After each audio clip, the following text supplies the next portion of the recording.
Today, we're diving into a text that's about 2,500 years old. But you know what? It might just be the perfect antidote for our crazy modern lives.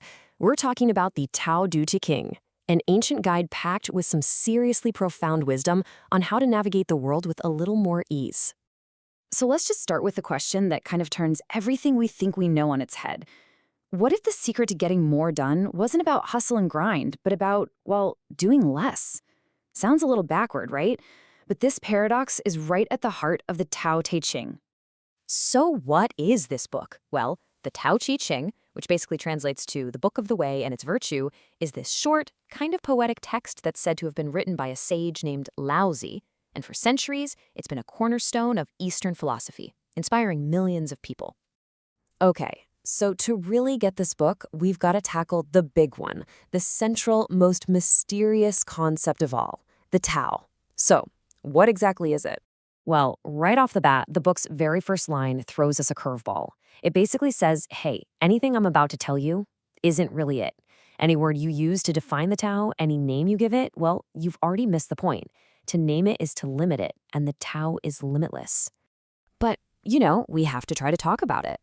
So for our purposes, let's think of the Tao as the natural flow of the universe.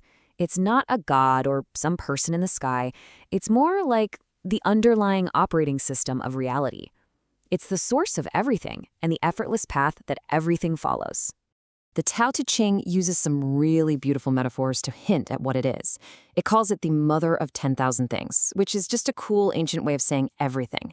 And it's described as an empty bowl. Why? Because it's the very emptiness of the bowl that makes it useful, and you can never, ever fill it up. Okay, so the next big idea is how the Tao works. It shows up as this constant, beautiful dance of opposites. And once you see this, you're going to start seeing it everywhere. The book explains it perfectly. Think about it for a sec. The moment you define something as beautiful, you automatically create the idea of ugly. One simply can't exist without the other. And the exact same thing is true for good and bad. The very act of calling something good creates its shadow, what we call bad. They totally depend on each other. You literally can't have one without its opposite. So here's the kicker. These opposites aren't at war with each other. They're partners in a dance. Long defines short. High gives meaning to low. They create, define, and harmonize with each other. It's not about conflict. It's about balance. And getting that is a huge step. And all of this leads to one of the most powerful, practical ideas in the entire book, Wu Wei. You could call it effortless action. Now hold on, because this is where a lot of people get it wrong. Wu Wei does not mean being lazy or just doing nothing. Not at all. It's the art of acting in sync with the natural flow of things. Think of a surfer riding a wave instead of trying to swim against it. It's about getting amazing results by working with the current, not fighting it. To help us really understand Wu Wei, the Tao Te Ching gives us this perfect metaphor: water.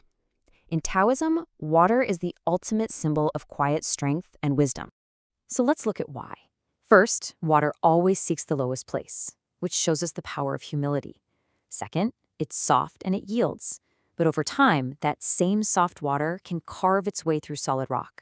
That's the power of persistence. And finally, it gives life to everything it touches, without asking for a thing in return. That, right there, is Wu Wei in action. So, what does it look like when someone actually lives this way? The book calls this person the sage, and the way they see the world is often beautifully, completely counterintuitive.